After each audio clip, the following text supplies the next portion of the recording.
All right, hello everyone. I am back with another video, and today I wanted to discuss um, the story of Lot. And actually, it's not the wife of Lot, but actually the daughters of Lot. And this is chapter or story 15 in the My Book of Bible Stories by uh, Jehovah's Witnesses. And this is the publication from 1978, and they redid it in 1988. And so I wanted to talk about the daughters of Lot, and the book highlights how they were obedient. And it states that Lot and his daughters obeyed and ran away from Sodom. They did not stop for a moment, and they did not look back. But Lot's wife was disobeyed. After they had gone some distance from Sodom, they stopped and looked back. She stopped and looked back. Then wife's Lot became a pillar of salt. So this particular story actually praises the daughters of Lot for being obedient, something that made God happy, but he was not happy with Lot's wife, so she became a pillar of salt. So then they cite scriptures to read along with the Bible story that you might want to discuss with your child. How these stories came from the Bible, so you would use the Bible to read along with the book. So within Genesis chapter 19, they only cited 1 through 29, but they left out the last 8 scriptures where it tells the story of how the daughters chose to have relations with their father. And in doing so, they also got the father intoxicated to cause this to happen. And there, in the insight to scriptures, if you look under Ammon, which is the son of the oldest daughter of Lot. And then there's Benayan, which is the youngest son of the daughter. But in the insight to scriptures under Ammon's name, it explains that the daughters decided amongst themselves that they wanted to preserve the lineage of their father's seed. So they decided to get him intoxicated and have relations with him so that they could produce the seed. And they said that they felt that they could, this is what the insight said that they said, that they could not find family members or anyone within the vicinity to have relations to produce the children. But that logic doesn't make sense, and it's in the Insight to Scriptures, which is a JW book. It's because it's a father's seed that's going to continue the lineage. I mean, I get it through them, but it shouldn't have. Obviously, we know it shouldn't have happened to them because that is completely inappropriate. But they were only, based on scripture, a days away from the rest of their family members. And the reason I say this, which is in the Bible itself, and it's in Genesis 14, and it's when the 5 kingdoms went to war with another 4 kingdoms. Don't want to mention all the names, but one of the kingdoms was Zoar, Zoar, which is where Lot said he wanted to go. It was one of the smaller cities. He said, I'll be safe there. I want to go there. It was initially slated as one of the cities that was supposed to be destroyed, along with the other cities, all of Sodom and Gomorrah.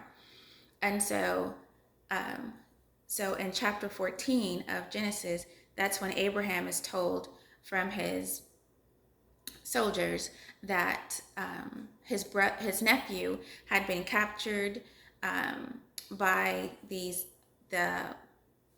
kings that had won that war. And so Abraham went and got his soldiers, and then they went and got his nephew and all of them. So Abraham in chapter 14 had gone and saved Lot and his family, right?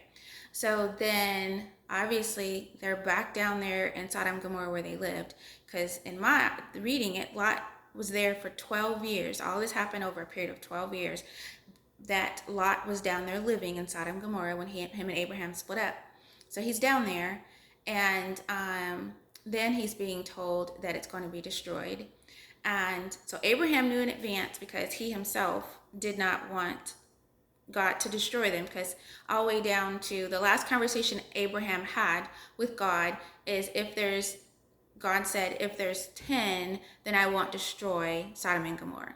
Because they started with, he asked him, well, if there's 50 good people or 40 good people, and then it got all the way down to 10.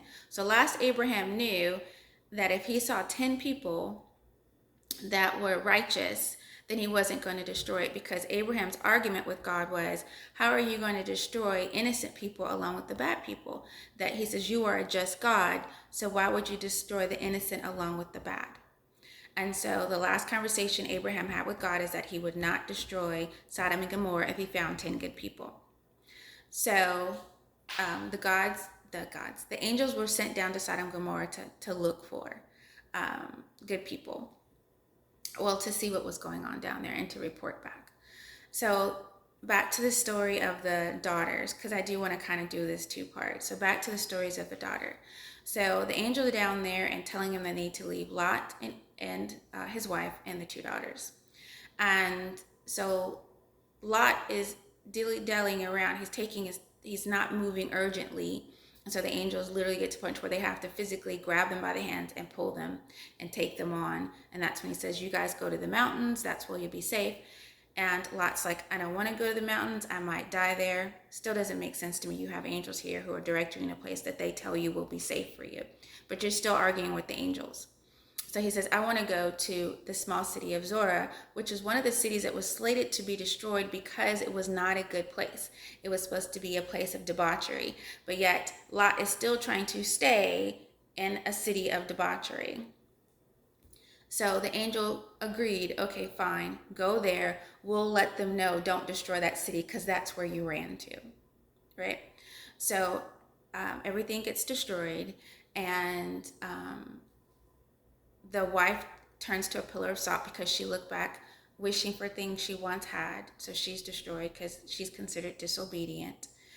And so Lot and his daughters leave Zorah because it's supposedly deserted because of the destruction that happened with the other four cities. So they feel like they're no longer safe there, and they're not going to be safe there, which he initially thought he was going to be.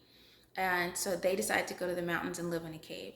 So while they're in the cave, that's when the daughters do all the things they ought not do with their father to supposedly carry on his seed.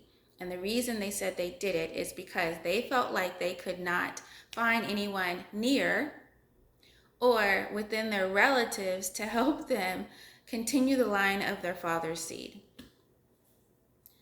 And this doesn't make a lick of sense to me, because the war that I mentioned before, they were a day away. When Abraham, this was in chapter 14, verse 8, I believe, but it is in chapter 14. So when Abraham realized that his nephew had been taken, he got his soldiers together, and it said, at the end of the day, they were at Sodom and Gomorrah. So Abraham was a day away from Zorah, which was one of the cities that was supposed to be slated to be destroyed, and the 5 kingdoms that had gone to war and had taken him. So he was regardless a day away. Let's even say it was 2 days, 3 days away.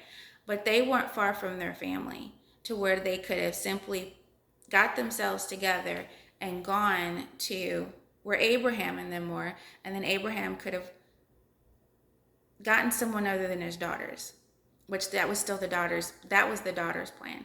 And even though the daughters supposedly were slated, were supposed to marry some men that end up dying in Sodom and Gomorrah because they evidently didn't believe what the angels were saying or what Abraham was saying, because he went to go warn them that, look, we need to go.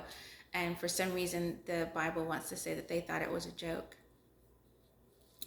or, it wasn't real. So I'm leaning toward they probably weren't of the same faith as Abraham and them, because Lot and them, they didn't take what they were saying as something that was real. And that Lot and them were probably definitely living a completely different lifestyle than what Abraham and them were living, because Lot chose to live in a city that the Most High considered that needed to be destroyed because they were living in debauchery. So, so the whole reasoning that they gave as to why they had children by their father makes no sense, because they said there was no one when there was thousands of relatives. Their father's uncle was living a day away based on scripture. So this is another story that I feel is completely inappropriate and should not be in the Bible storybook at all. Like, I'm trying to think of a reason where they felt like, yeah, let's tell the story of how a woman was disobedient because she missed things that she had. I know that witnesses were teaching that you shouldn't want material things, but you shouldn't want material things that, you know, just have enough to get through until paradise shows up. And but this particular story to show that because you were missing your stuff and you are turned to a pillar of salt because you're being disobedient, and then to put on high to women who actually chose to intoxicate their father and have children by their father. I don't get that. So yes, this is another story that I truly wholeheartedly feel should not be in the children's book story. My book of Bible story for children. Um, yeah, I can't come up with the reason as to why they felt that to put those women on high and said they were obedient, because even the timeline, they say while they were in the cave, this is what they chose to do. So yeah. But I'll be back with part 2 where I talk more on the Lot side as to why Lot, I felt Lot was staying in Sodom and Gomorrah and choosing to live in that area, and what type of area that he was living in. And just want to say thank you for listening to my video, and I'll be back with the next one.